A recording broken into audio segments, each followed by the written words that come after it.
राधे राधे। स्वागत है आप सबका आपके अपने चैनल निष्ठा कथा कहानी पर। आप हमारे चैनल पर श्री रामचरितमानस के पाठ सुन रहे हैं, जो कि हम आपको हिंदी में और अध्याय रूप में सुना रहे हैं। उम्मीद करती हूँ कि ये अध्याय आप सभी को पसंद आ रहे होंगे। आज का अध्याय अगर अच्छा लगे तो वीडियो को लाइक और शेयर करिएगा, और अगर आप हमारे चैनल पर नए हैं और ऐसे ही वीडियोज़ देखना और सुनना पसंद करते हैं तो चैनल को सब्सक्राइब भी करिएगा। तो चलिए आज का अध्याय शुरू करते हैं। भक्ति, प्रताप, तेज और बल से सनी हुई हनुमान जी की वाणी सुनकर सीता जी के मन में संतोष हुआ। उन्होंने श्री राम जी के प्रिय जानकर हनुमान जी को आशीर्वाद दिया कि हे तात, तुम बल और शील के निधान हो। हे पुत्र, तुम अजर, बुढ़ापे से रहित, अमर और गुणों के खजाने हो।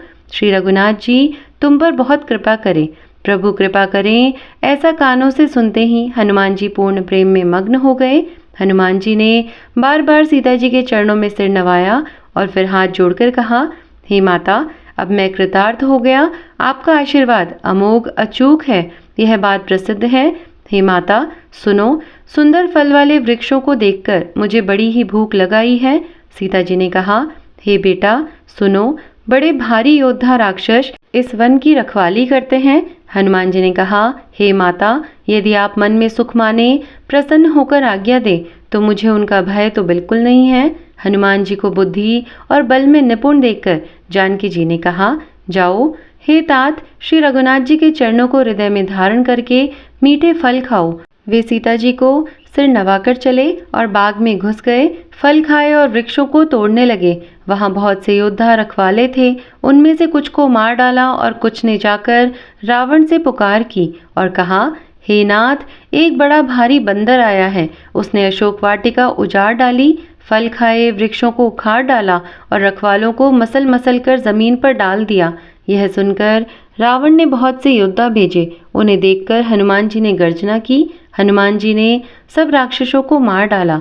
कुछ जो अधमरे थे चिल्लाते हुए गए। फिर रावण ने अक्षय कुमार को भेजा। वह असंख्य श्रेष्ठ योद्धाओं को साथ लेकर चला। उसे आते देखकर हनुमान जी ने एक वृक्ष हाथ में लेकर ललकारा और उसे मारकर महाध्वनि बड़े जोर की गर्जना की। उन्होंने सेना में कुछ को मार डाला और कुछ को मसल डाला और कुछ को पकड़ पकड़ कर धूल में मिला दिया।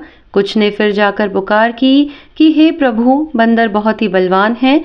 पुत्र का वध सुनकर रावण क्रोधित हो उठा और उसने अपने ज्येष्ठ पुत्र बलवान मेघनाथ को भेजा। उससे कहा कि हे पुत्र, मारना नहीं, उसे बांध लाना। उस बंदर को देखा जाए कि कहाँ का है। इंद्र को जीतने वाला अतुलनीय योद्धा मेघनाथ चला। भाई का मारा जाना सुन उसे क्रोध हो आया। हनुमान जी ने देखा कि अब की भयानक योद्धा आया है, तब वे कटकटाकर गरजे और दौड़े।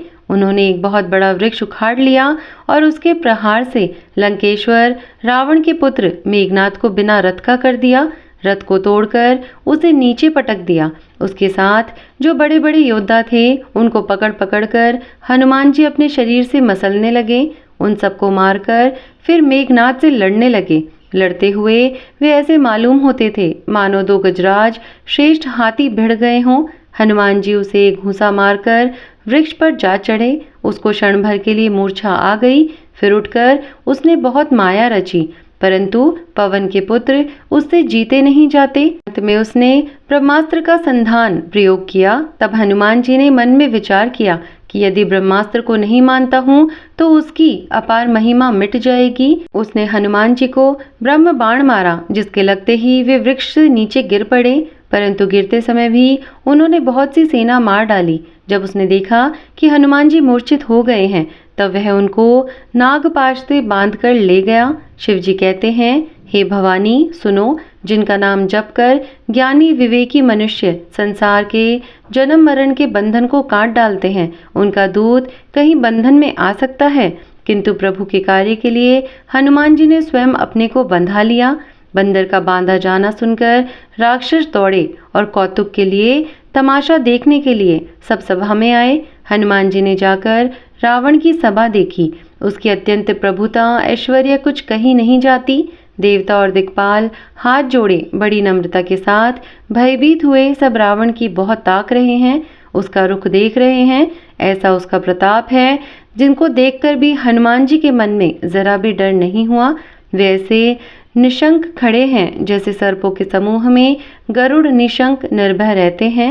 हनुमान जी को देखकर रावण दुर्वचन कहता हुआ खूब हंसा। फिर पुत्र वध का स्मरण किया तो उसके हृदय में विषाद उत्पन्न हो गया। लंकापति रावण ने कहा, हे वानर, तू कौन है? किसके बल पर तूने वन को उजाड़ कर नष्ट कर डाला? क्या तूने कभी मुझे, मेरा नाम और यश कानों से नहीं सुना? हे शठ, मैं तुझे अत्यंत निशंक देख रहा हूँ। तूने किस अपराध से राक्षसों को मारा? रे मूर्ख, बता, क्या तुझे प्राण जाने का भय नहीं है? हनुमान जी ने कहा, हे रावण, सुन, जिनका बल पाकर माया संपूर्ण ब्रह्मांडों के समूहों की रचना करती है, जिनके बल से ही हे दशशीष ब्रह्मा विष्णु महेश क्रमशः सृष्टि का सृजन, पालन और संहार करते हैं, जिनके बल से सहस्त्रमुख फणों वाले शेष जी पर्वत और वन सहित समस्त ब्रह्मांड को सिर पर धारण करते हैं, जो देवताओं की रक्षा के लिए नाना प्रकार की देह धारण करते हैं, और जो तुम्हारे जैसे मूर्खों को शिक्षा देने वाले हैं, जिन्होंने शिव जी के कठोर धनुष को तोड़ डाला और उसी के साथ राजाओं के समूह का गर्व चूर्ण कर दिया, जिन्होंने खर, दूषण, त्रिशरा और बाली को मार डाला, जो सबके सब अतुलनीय बलवान थे, जिनके लेश मात्र बल से तुमने समस्त चराचर जगत को जीत लिया, और जिनकी प्रिय पत्नी को तुम चोरी से हर लाए हो। मैं उन्हीं का दूत हूँ। मैं तुम्हारी प्रभुता को खूब जानता हूँ। सहस्त्रबाहु से तुम्हारी लड़ाई हुई थी और बाली से युद्ध करके तुमने यश प्राप्त किया था। हनुमान जी के मार्मिक वचन सुनकर रावण ने हंसकर बात टाल दी। हे राक्षसों के स्वामी, मुझे भूख लगी थी, इसलिए मैंने फल खाए और वानर स्वभाव के कारण वृक्ष तोड़ डाले। हे निशाचरों के मालिक, देह सबको परम प्रिय है। कुमार्ग पर चलने वाले दुष्ट राक्षस जब मुझे मारने लगे, तब जिन्होंने मुझे मारा उनको मैंने भी मारा।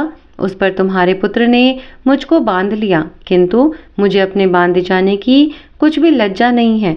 मैं तो अपने प्रभु का कार्य किया चाहता हूँ।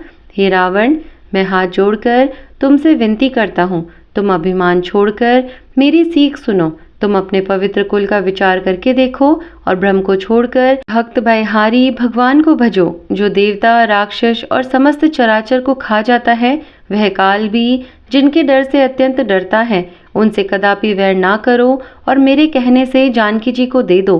खर के शत्रु श्री रघुनाथ जी शरणागतों के रक्षक और दया के समुद्र हैं। शरण जाने पर प्रभु तुम्हारा अपराध भुलाकर तुम्हें अपनी शरण में रख लेंगे। तुम श्री राम जी के चरण कमलों को हृदय में धारण करो और लंका का अचल राज्य करो। ऋषि पुलस्त जी का यश निर्मल चंद्रमा के समान है। उस चंद्रमा में तुम कलंक ना बनो। राम नाम के बिना वाणी शोभा नहीं पाती। मद मोह को छोड़ विचार कर देखो। हे देवताओं के शत्रु, सब गहनों से सजी हुई सुंदर स्त्री भी कपड़ों के बिना शोभा नहीं पाती। राम विमुख पुरुष की संपत्ति और प्रभुता रही हुई भी चली जाती है और उसका पाना ना पाने के समान है। जिन नदियों के मूल में कोई जल स्रोत नहीं है, अर्थात जिन्हें केवल बरसात का ही आसरा है, वे वर्षा बीत जाने पर फिर तुरंत ही सूख जाती है। हे रावण, सुनो, मैं प्रतिज्ञा करके कहता हूँ कि राम विमुख की रक्षा करने वाला कोई भी नहीं है। हजारों शंकर, विष्णु और ब्रह्मा भी श्री राम जी के साथ द्रोह करने वाले तुमको नहीं बचा सकते। मोह ही जिसका मूल है, ऐसे अज्ञान जनित बहुत पीड़ा देने वाले तम रूप अभिमान का त्याग कर दो और रघुकुल के स्वामी, कृपा के समुद्र भगवान श्री रामचंद्र जी का भजन करो। यद्यपि हनुमान जी ने भक्ति, ज्ञान, वैराग्य और नीति से सनी हुई बात की हित की वाणी कही, तो भी वह महान अभिमानी रावण बहुत हंसकर व्यंग से बोला कि हमें यह बंदर बड़ा ज्ञानी गुरु मिला। रे दुष्ट, तेरी मृत्यु निकट आ गई है। अधम, मुझे शिक्षा देने चला है। हनुमान जी ने कहा, इससे उल्टा ही होगा, अर्थात मृत्यु तेरी निकट आई है, मेरी नहीं। यह तेरा मति भ्रम बुद्धि का फेर है, मैंने प्रत्यक्ष जान लिया है। हनुमान जी के वचन सुनकर वह बहुत ही कुपित हो गया और बोला, अरे, इस मूर्ख का प्राण शीघ्र ही क्यों नहीं हर लेते। सुनते ही राक्षस उन्हें मारने दौड़े। उसी समय मंत्रियों के साथ विभीषण जी वहां आ पहुंचे। उन्होंने सिर नवाकर और बहुत विनय करके रावण से कहा कि दूत को मारना नहीं चाहिए, यह नीति के विरुद्ध है। हे गोसाई, कोई दूसरा दंड दिया जाए। सबने कहा, भाई, यह सलाह उत्तम है। यह सुनते ही रावण हंसकर बोला, अच्छा तो बंदर को अंग भंग करके लौटा दिया जाए। मैं सबको समझाकर कहता हूँ कि बंदर की ममता पूंछ पर होती है, अतः तेल में कपड़ा डुबोकर उसे इसकी पूंछ में बांधकर फिर आग लगा दो। जब बिना पूंछ का यह बंदर वहां अपने स्वामी के पास जाएगा, तब यह मूर्ख अपने मालिक को साथ ले आएगा, जिनकी इसने बहुत बड़ाई की है। मैं जरा उनकी प्रभुता सामर्थ्य तो देखूं। यह वचन सुनते ही हनुमान जी मन में मुस्कुराए और मन ही मन बोले कि मैं जान गया, सरस्वती जी इसे ऐसी बुद्धि देने में सहायक हुई है। रावण के वचन सुनकर मूर्ख राक्षस वहीं पूंछ में आग लगाने की तैयारी करने लगे। पूंछ के लपेटने में इतना कपड़ा और घी तेल लगा कि नगर में कपड़ा, घी और तेल नहीं रह गया। हनुमान जी ने ऐसा खेल किया कि पूंछ बढ़ गई, लंबी हो गई। नगरवासी लोग तमाशा देखने आए। वे हनुमान जी को पैर से ठोकर मारते हैं और उनकी बहुत हंसी करते हैं। ढोल बजते हैं, सब लोग तालियां पीटते हैं। हनुमान जी को नगर में फिराकर फिर पूंछ में आग लगा दी। अग्नि को जलते हुए देखकर हनुमान जी तुरंत ही बहुत छोटे रूप में हो गए। बंधन से निकलकर वे सोने की अटारियों पर जा चढ़े। उनको देखकर राक्षसों की स्त्रियां भयभीत हो गई। उस समय भगवान की प्रेरणा से 49 पवन चलने लगी। हनुमान जी अट्टहास करके गरजे और बढ़कर आकाश से जा लगे। देह बड़ी विशाल परंतु बहुत ही हल्की फुर्तीली है। वे दौड़कर एक महल से दूसरे महल पर चढ़ जाते हैं। नगर जल रहा है, लोग बेहाल हो गए हैं। आग की करोड़ों भयंकर लपटें झपट रही है। हाय बप्पा, हाय मैया, इस अवसर पर हमें कौन बचावेगा? चारों ओर यही पुकार सुनाई पड़ रही है। हमने तो पहले ही कहा था कि यह वानर नहीं है, वानर का रूप धरे कोई देवता है। साधु के अपमान का यह फल है कि नगर अनाथ के नगर की तरह जल रहा है। हनुमान जी ने एक ही क्षण में सारा नगर जला डाला, एक विभीषण का घर नहीं जलाया। शिव जी कहते हैं, हे पार्वती, जिन्होंने अग्नि को बनाया, हनुमान जी उन्हीं के दूत हैं, इसी कारण वे अग्नि से नहीं जले। हनुमान जी ने उलट पलट कर एक ओर से दूसरी ओर तक सारी लंका जला दी। फिर वे समुद्र में कूद पड़े। पूंछ बुझाकर थकावट दूर करके और फिर छोटा सा रूप धारण कर हनुमान जी श्री जानकी जी के सामने हाथ जोड़कर जा खड़े हुए। हनुमान जी ने कहा, हे माता, मुझे कोई चिन्ह पहचान दीजिए, जैसे श्री रघुनाथ जी ने मुझे दिया था। तब सीता जी ने चूड़ामणि उतार कर दी। हनुमान जी ने उसको हर्ष पूर्वक ले लिया। जानकी जी ने कहा, हे तात, मेरा प्रणाम निवेदन करना और इस प्रकार कहना, हे प्रभु, यद्यपि आप सब प्रकार से पूर्ण काम हैं, आपको किसी प्रकार की कामना नहीं है, तथापि दीनों दुखियों पर दया करना आपका विरध है और मैं दीन हूँ। अतः उस विरध को याद करके हे नाथ, मेरे भारी संकट को दूर कीजिए। हे तात, इंद्रपुत्र जयंत की कथा घटना सुनाना और प्रभु को उनके बाण का प्रताप समझाना, स्मरण करवाना। यदि महीने भर में नाथ ना आए तो फिर मुझे जीती ना पाएंगे। हे हनुमान, कहो मैं किस प्रकार प्राण रखूं? हे तात, तुम भी अब जाने को कह रहे हो। तुमको देखकर छाती ठंडी हुई थी। फिर मुझे वही दिन और वही रात। हनुमान जी ने जानकी जी को समझाकर बहुत प्रकार से धीरज दिया और उनके चरण कमलों में सिर नवाकर श्री राम जी के पास गमन किया। चलते समय उन्होंने महाध्वनि से भारी गर्जन किया, जिसे सुनकर राक्षसों की स्त्रियों के गर्भ गिरने लगे।